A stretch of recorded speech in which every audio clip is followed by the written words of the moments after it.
A ver, pensemos en esto por un momento. ¿Qué pasaría si la habilidad más básica para aprender, que es la lectura, en realidad le estuviera fallando a la mayoría de los niños?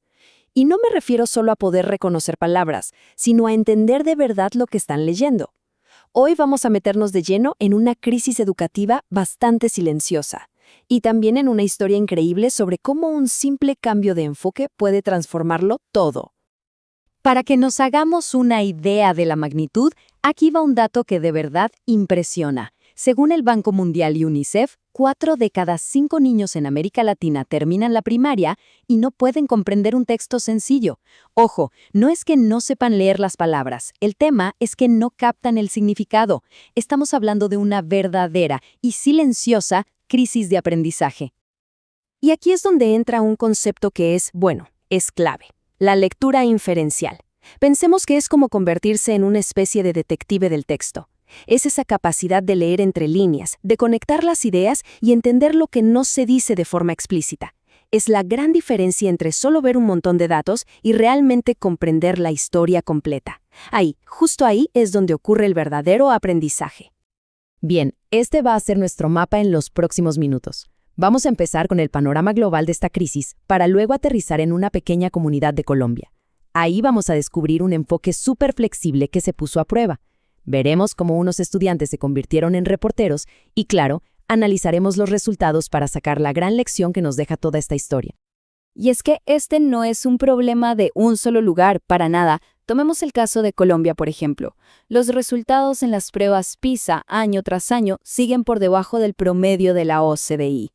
Esto nos muestra algo bastante incómodo, ¿no? Que hay una brecha gigante entre las políticas educativas que se escriben en el papel y lo que de verdad se vive día a día en las aulas. Pero claro, los números y las estadísticas no cuentan la historia completa. Para entender el problema de raíz tenemos que ir a un lugar concreto. Así que viajemos juntos a Tibú, en el norte de Santander, Colombia.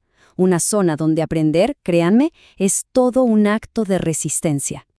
Nuestra historia pasa justo aquí, en la institución educativa Francisco José de Caldas, un lugar real, con aulas llenas de estudiantes y de profes que todos los días se enfrentan a desafíos enormes para lograr algo que muchos damos por sentado: enseñar y aprender. Y los desafíos, la verdad, no son para nada menores.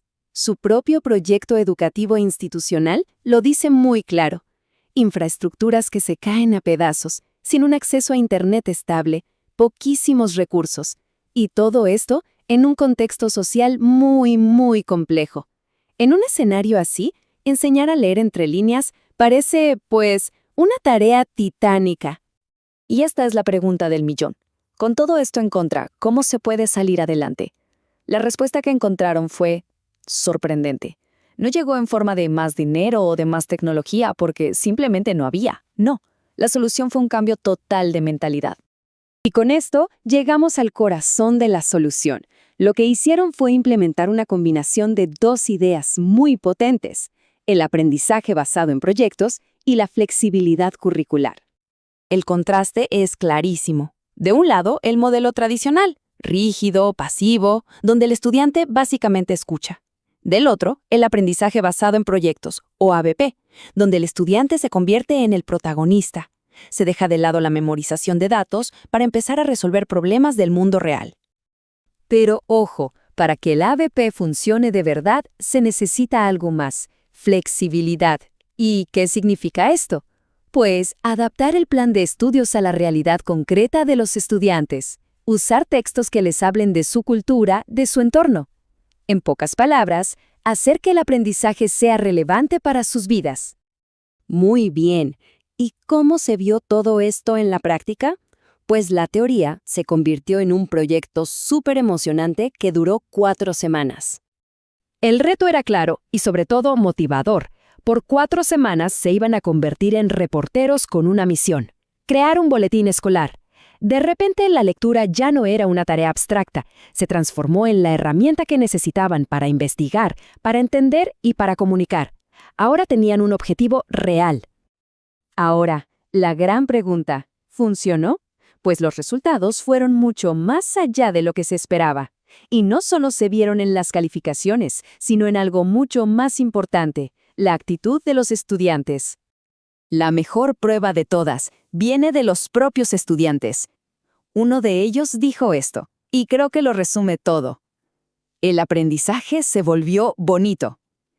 Esa chispa de la curiosidad, que a veces es tan difícil de encender, se había activado por completo. Y aquí tenemos otro testimonio. Al usar juegos, videos y un entorno digital interactivo como Padlet, la percepción cambió radicalmente. La lectura dejó de ser una obligación y se transformó en una actividad entretenida, relevante. Y en esta tabla podemos ver el impacto completo, resumido en 3 áreas clave. No solo mejoraron sus habilidades para leer, como sacar conclusiones o inferir cosas, también desarrollaron competencias que son cruciales para el siglo XXI. Pensar críticamente, colaborar, usar herramientas digitales. Pero el cambio más profundo fue en la motivación. Su relación con la lectura se transformó para siempre. Entonces, ¿cuál es la gran conclusión que sacamos de este caso en Tibú? La lección, créanme, va mucho más allá de una simple actividad de escuela. Creo que esta imagen lo dice todo. La clave para desatar el potencial de los estudiantes no siempre está en tener más recursos, sino en tener mejores métodos. La llave no es un libro de texto más nuevo, sino un enfoque que de verdad conecte con su mundo y los convierta en creadores. A ver, resumamos las lecciones clave. Primero, el aprendizaje activo, basado en proyectos, de verdad que funciona.